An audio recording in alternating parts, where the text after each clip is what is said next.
আসসালামু আলাইকুম, কেমন আছেন সবাই? যারা বৈধভাবে বাংলাদেশ থেকে ওয়ার্ক পারমিট নিয়ে একটু অল্প খরচে একটা ভালো দেশে যেতে চান, তাদের জন্য বেস্ট অপশন হচ্ছে বর্তমানে আলজেরিয়া। এই আলজেরিয়া কিন্তু অনেকে মনে করে যে ইউরোপের কান্ট্রি, অনেকে মনে করে যে আপনার মিডল ইস্টের মধ্যে পড়ছে। আসলে কিন্তু এটা আফ্রিকান একটা কন্টিনেন্ট, আফ্রিকান কন্টিনেন্টের ভিতরে একটা কান্ট্রি, সরি। সো এই আলজেরিয়াতে কিন্তু মোটামুটি ভালো সুযোগ সুবিধা আছে আপনার কাজের জন্য, বিশেষ করে কনস্ট্রাকশনে। আর অনেকে আলজেরিয়া চিনে, যারা অনেকে হচ্ছে আপনার গেম দেয় আলজেরিয়া থেকে আপনার ইউরোপে ঢুকতে চায়, তাদের জন্য অনেকেই চিনে এইভাবে, কারণ আলজেরিয়া একবার ইউরোপের কাছাকাছি, কিন্তু একবার বেশি একটা দূরে না। কিন্তু যারা বৈধভাবে কাজ করতে চান তাদের জন্য এটা হচ্ছে অপশন। আপনারা উল্টাপাল্টা কাজ করতে চাইলে ভাই, এটা আপনাদের ব্যক্তিগত ব্যাপার। সেই ব্যাপারে আমি কোনো ইনফরমেশন দিতে চাচ্ছি না, আমি এই ব্যাপারে কিছু বলতেও চাচ্ছি না।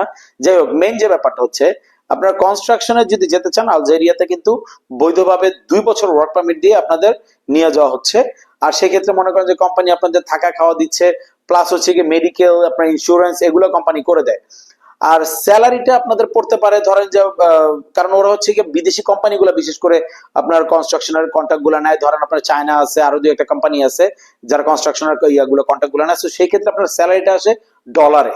আর ডলার যদি হিসাব করেন আপনি একবারে নিম্নমানেও যদি হন, সেক্ষেত্রে আপনার 500 থেকে 550 পড়ে যায়। আদারওয়াইজ আপনার 700 750 পর্যন্ত আপনার ডলারে স্যালারিটা আসে, যেটা হচ্ছে একবারে বাংলা টাকার যদি ধরি একবারে নিম্ন 70। আপনি মোটামুটি একটু ভালো কাজ জানলে সেই ক্ষেত্রে 1 লাখের মতো। এখন ধরেন কাজ আপনি কি জানেন, যদি আপনি ইলেকট্রিশিয়ান হন, আপনি প্লাম্বার হন, ওয়েল্ডার হন, এই টাইপের যে এক্সপিরিয়েন্স দক্ষ কাজগুলো আছে, সেই ক্ষেত্রে কিন্তু আপনার স্যালারিটা অটোমেটিকলি বেড়ে যায়।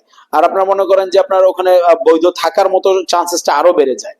সো যাই হোক, 2 বছর পরে আপনারা চাইলে রিনিউ করতে পারবেন। এটা কোম্পানির উপরে ডিপেন্ড করবে, আপনার কাজের উপরে ডিপেন্ড করবে। আর খরচও কিন্তু একেবারে খুব যে একটা আহামরি আলজেরিয়াতে তা কিন্তু না। আপনারা অনেক ভাই ব্রাদার বন্ধু বান্ধব অনেকে আছে যে অল্প টাকা একটা ভালো দেশে যেতে যাচ্ছে, কিন্তু তার কাজ জানা নাই, কোনো কিছুই জানা নেই। তাদের জন্য আলজেরিয়াটা আপনারা সাজেস্ট করতে পারেন। আমাদের ভিডিওটা শেয়ার করলে হয়তো তারা উপকৃত হবে। যারা আমার পুরনো সাবস্ক্রাইবার আছেন অসংখ্য ধন্যবাদ। যারা নতুন সাবস্ক্রাইব করেন না এখনো, তারা সাবস্ক্রাইব করে দিবেন। আমাদের সাথে যোগাযোগ করতে চাইলে সেক্ষেত্রে আমাদের ভিডিও দেওয়া ডেসক্রিপশনে হোয়াটসঅ্যাপ নাম্বারে আমাদের মেসেজ দিয়ে রাখবেন, আমরা রিপ্লাই করে দেবো ইনশাল্লাহ। আর যে কোনো তথ্য, যে কোনো কিছু প্রয়োজন হলে কমেন্ট করে জানাতে পারেন। অন্য কোনো দেশ নিয়ে যদি জানার থাকে আমাদের চ্যানেলটা ভিজিট করতে পারেন, অনেক কান্ট্রি নিয়ে ভিডিও দেওয়া আছে। আর আজকের মতো আর বেশি লম্বা করব না, যে আলজেরিয়ার যতটুকু শর্টকাটে বলা যেত আমি চেষ্টা করছি বলে দেওয়ার জন্য। যে মেইন কাজগুলো কিন্তু কনস্ট্রাকশনের আন্ডারই হয়। এই ছাড়া মনে করেন যে টুকটাক আরো কিছু কাজ টাজ থাকতে পারে, বাট আমাদের জানার মতো কনস্ট্রাকশনটা একটু ইজিতে হচ্ছে বর্তমানে। সো যারা যেতে চান আলজেরিয়াতে আপনারা যেতে পারেন, ভালো অপশন আছে। তো আজকের মতো বিদায় নিব, দেখা হবে ইনশাল্লাহ আগামী ভিডিওতে অন্য কোনো দেশ, অন্য কোনো টপিক নিয়ে। ততক্ষণ পর্যন্ত আল্লাহ হাফেজ।